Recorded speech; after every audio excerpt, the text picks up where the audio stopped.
આજકાલ ડોક્ટર્સ અને દવાખાનાની ફી એટલી બધી વધી ગઈ છે કે ઘણા લોકો દર્દને દબાવીને પણ દવાખાને જતા નથી. પણ હવે એવું નહીં કરવું પડે. આપના પરિવાર માટે જિમ્મેદાર વ્યક્તિ છો, માટે 2 મિનિટ જરૂર સાંભળજો. માંદગી કોને, ક્યારે, કેવી અને કેટલો ખર્ચ આવશે તે વિશે કંઈ પણ કહેવું ખૂબ જઘરું છે. એનો માત્ર એક જ વિકલ્પ છે: noble family health card. Healthy family, heavy family.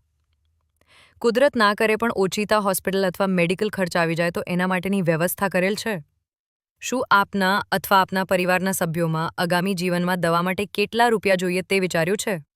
તમારા જીવનમાં એવું કોણ છે જે તમારી મુશ્કેલ પરિસ્થિતિમાં તમારી આર્થિક સહાય કરી શકે તે કંઈક વિચાર્યું છે? જો ઉપર મુજબનું પ્લાનિંગ બાકી હોય તો આપનું solution noble family health card છે. આજે નહીં તો કાલે નોબલ ફેમિલી હેલ્થ કાર્ડ વગર નહીં ચાલે.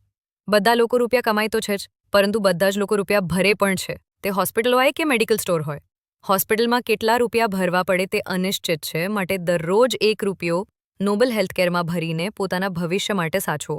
સાચા સમયે લીધેલો એક નિર્ણય ઘણીવાર પરિવારની પરિસ્થિતિ બદલી નાખે છે. એનાથી કાંઈ ફરક નથી પડતો કે તમારા બેંક ખાતામાં 5 લાખ છે કે 50 લાખ, કેમ કે ફક્ત એક ગંભીર બીમારી તમારા બેંક બેલેન્સ સમાપ્ત કરી દેશે.